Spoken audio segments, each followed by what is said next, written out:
Hello friends, আবারও স্বাগত জানাই আমার মডার্ন হিস্ট্রি প্লেলিস্টের আরেকটি নতুন ভিডিওতে।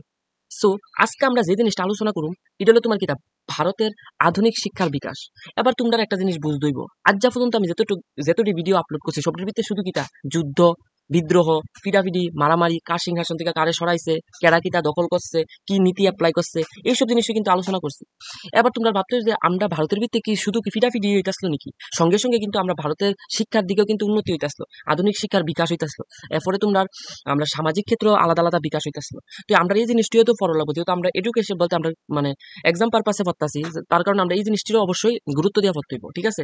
তাহলে আজকের ভিডিওটা বা নেক্সট আরো এক দুইটা ভিডিও আমি আপাতত তোমার যে growth of modern education in India মানে আধুনিক ভারতের মানে ভারতের যে আধুনিক শিক্ষা বিকাশটা এটা নিয়ে কিছু আলোচনা করুন।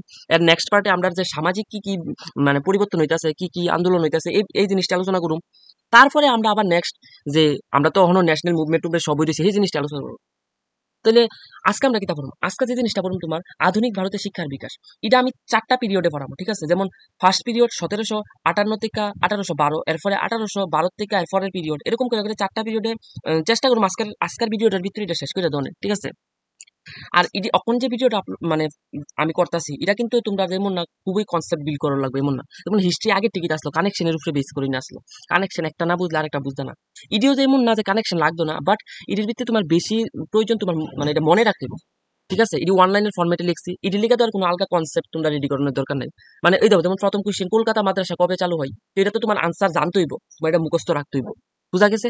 তাইলে ভারতে আধুনিক শিক্ষার বিকাশের প্রথম পিরিয়ড কবে থেকে তোমার 1758 থেকে 1812 সালের মধ্যে কিতা কিতা শিক্ষাক্ষেত্রে পরিবর্তন হয়েছে এটি আমরা প্রথমে দেখি। প্রথমত কলকাতায় মাদ্রাসা চালু হয়, কার দ্বারা হয়েছে চালু? এটা ওয়ারেন হেস্টিংয়ের দ্বারা। কবে? 1781 সালে। এবার এই যে মাদ্রাসাটা, এখানে সাধারণত মুসলিমদের আইন সম্পর্কিত শিক্ষা দেওয়া হতো, ঠিক আছে? নেক্সট, সংস্কৃত কলেজ চালু হয় জোনাথন ডাঙ্কান দ্বারা 1791 সালে। কোথায়? বেনারসে। এখানে হিন্দু আইন ও দর্শন পড়ানো হতো, বোঝা গেছে? তোমরা এটি নোট ডাউন করে রাখো, এটি তো ওয়ান লাইনার, এটি লিখে কোনো কনসেপ্ট লাগবে না, এটি শুধু মনে রাখতে হবে। নেক্সট, ফোর্ট উইলিয়াম কলেজ কে চালু করছেন? Warren Hastings. কবে? 1800 সালে। সিভিল সার্ভেন্টদের ভারতীয় ভাষা ও সংস্কৃতি সম্পর্কে অবগতির জন্য এই কলেজ চালু করা হয়েছে, ঠিক আছে? এবার পড়ুন সেকেন্ড পিরিয়ডের কি তা ইম্পর্টেন্ট আছে, যেমন 1813 থেকে 1853 মধ্যে শিক্ষাক্ষেত্রে কি পরিবর্তন আছে। যেমন 1813 সালে চার্টার অ্যাক্ট আসে, যেখানে প্রথমবারের মতো ভারতে শিক্ষাক্ষেত্রে 1 লক্ষ টাকা বরাদ্দ হয়। কলকাতা কলেজ চালু হয় 1817 সালে। কার পৃষ্ঠপোষকতায়? রাজা রামমোহন রায়ের পৃষ্ঠপোষকতায়। নেক্সট, 1823 সালে জেনারেল কমিটি অব পাবলিক ইনস্ট্রাকশনের গঠন করা হয়, যার মূল কাজ ছিল ভারতের শিক্ষা স্তরের দেখাশোনা করার জন্য। কিন্তু প্রাচ্য-পাশ্চাত্য দ্বন্দ্বের ফলে এই কমিটি ব্যর্থ হয়।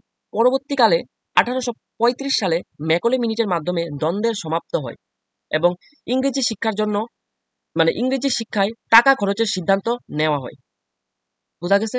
আসল কথা এই জিনিসটা একটু কইয়া দিতে, যেহেতু এই জিনিসটা আলোচনা করুম। তোমার আমরা আছে না, ব্রিটিশরা তোমার 1813 সালে একটা চার্টার একটা আছে না আইন পাশ করছিল, এবং এই চার্টার অ্যাক্ট অনুযায়ী ভারতের লেগা মানে এই প্রথমবার শিক্ষার উন্নতির লেগা 1 লক্ষ টাকা দিছিল। মানে ব্রিটিশরা কইছিল যে ভারতের লেগা প্রতি বছর আমরা 1 লক্ষ টাকা করে দেবো শুধু শিক্ষা ক্ষেত্রে উন্নতির লেগে। এবার ইডা লইয়া আছে না তোমার একটা দ্বন্দ্ব হইছিল, যেটা আমি এই যে এটা প্রাচ্য পাশ্চাত্য দ্বন্দ্ব। প্রাচ্য আর পাশ্চাত্য বলতে একদল চাইতেছে যে পশ্চিমী শিক্ষা, যে ইউরোপের যে ইংরেজি শিক্ষা, ইডার ভিতরে এই 1 লক্ষ টাকাটা খরচ হোক। আবার অনেকে চাইতেছে যে আমরা ইন্ডিয়ান যে শিক্ষা ব্যবস্থা আছে, ইন্ডিয়ান যে লিটারেচার, এই জিনিস লইয়া এই জিনিসের ক্ষেত্রে মানে এই টাকাটা খরচ করা হোক। এটাই আমরা কই প্রাচ্য পাশ্চাত্য দ্বন্দ্ব, ঠিক আছে? একটু এই জায়গাটা একটু বোঝানোর জিনিস আছে, তাকে আমি বুঝাই দিছি, আশা করি বুঝছো, ঠিক আছে? এবার এই যে দ্বন্দ্বটা লাগছে 1 লক্ষ টাকা তোমার ইংরেজি শিক্ষা খরচ হইব না আমরা দেশীয় শিক্ষা খরচ হইব, এই দ্বন্দ্বটা কেমনে সমাধান হয়েছে?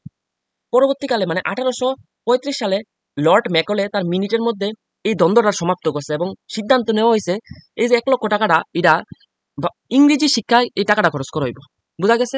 যার ফলে প্রাচ্য ও পাশ্চাত্য দ্বন্দ্বটা সমাপ্তি হয়েছে, ঠিক আছে? এটা হালকা একটু কনসেপচুয়াল জিনিস আসলে একটু আমি আলোচনা করে দিয়েছি, ঠিক আছে? তার ফলে নেক্সট কি, বেথুন কলেজকে প্রতিষ্ঠা করছিল। বেথুন কলেজ প্রতিষ্ঠা করছিল জন এলিট ড্রিঙ্ক ওয়াটার বেথুন, ঠিক আছে? কবে? 1849 সালে কলকাতায়, মনে থাকবো। নেক্সট তাহলে আমরা ওখানে সেকেন্ড পিরিয়ড আলোচনা করে এসেছি। তাইলে এতটুকু পর্যন্ত আমরা শেষ হয়েছে। ওখানে আমরা যেটা আলোচনা করুম এটা হলো থার্ড পিরিয়ড, মানে 1854 থেকে 1900 সালের মধ্যে শিক্ষাক্ষেত্রে কি কি পরিবর্তন হয়েছে? 1854 সালে চার্লস উডের ডেটস্পাচ সুপারিশ করে ভারতীয় শিক্ষা ব্যবস্থার উন্নতির জন্য। তাহলে আমরা যে উডের ডেটস্পাচ কবে সুপারিশ হয়? তাহলে এটা 1854 সালে। এটার মধ্যে কি বলা হয়েছে? এটার মধ্যে বলা হয়েছে যে প্রাথমিক বিদ্যালয়গুলির মধ্যে আঞ্চলিক ভাষায় শিক্ষা দিতে হবে, আর হাই স্কুলের ভিতরে আঞ্চলিক প্লাস ইংরেজি ভাষায় শিক্ষা দিতে হবে, আর কলেজগুলোতে ইংরেজি ভাষায় শিক্ষা দিতে হবে। এছাড়া মহিলা শিক্ষার মহিলা শিক্ষার কথাও উডের ডেটস্পাচে সুপারিশ করা হয়েছে। এবার উডের ডেটস্পাচকে শিক্ষাক্ষেত্রে ম্যাগনা কাটা বলা হয়।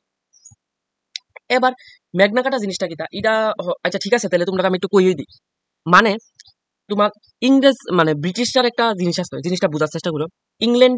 ইংল্যান্ডে যখন মোনার্কি শাসন আসলো, রাজতন্ত্র আসলো, তখন ইংল্যান্ডের জনগণ আছে না, ইংল্যান্ডের রাজার কাছ থেকে অনেকগুলো অধিকার একটা সময় পাইয়া নিছিল, যেটারে আমরা ইংল্যান্ডের তোমার ম্যাগনা কাটা কইছিল। এবার সেম ভাবে ইটার লগে তুলনা কইরা আমরা ভারতের মধ্যে যখন আমরা শিক্ষা ক্ষেত্রে এত উন্নতির জিনিস পাইছি, এর লেগে আমরা কইছি যে উডের ডেটস্পাচকে শিক্ষা ক্ষেত্রে ম্যাগনা কাটা।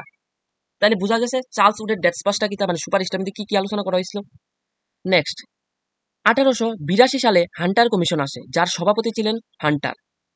এই সময় দুটি গুরুত্বপূর্ণ বিশ্ববিদ্যালয় স্থাপিত হয়। একটা হলো পাঞ্জাব বিশ্ববিদ্যালয় 1882, আর একটা হলো এলাহাবাদ বিশ্ববিদ্যালয় 1887। বুঝা গেছে? তাহলে আমরা থার্ড পিরিয়ডে আলোচনা করে লেছি ইম্পর্টেন্ট কিটা এডুকেশন ডেভেলপমেন্ট হয়েছিল। নেক্সট পর আমরা লাস্ট যে স্টেজ ফোর্থ পিরিয়ড। আবার ফোর্থ পিরিয়ড কবে? 1901 থেকে 1920। বিশ্ববিদ্যালয় কমিশন গঠন করা হয় থমাস রেলের নেতৃত্বে। সার্জেন্ট পরিকল্পনা হয় 1944 সালে। এই পরিকল্পনা গঠন করেন সেন্ট্রাল অ্যাডভাইজারি বোর্ড এডুকেশন, যার উদ্দেশ্য ছিল প্রাথমিক, মাধ্যমিক বিশ্ববিদ্যালয়ে বিনামূল্যে শিক্ষা প্রদান। ঠিক আছে, বোঝা গেছে?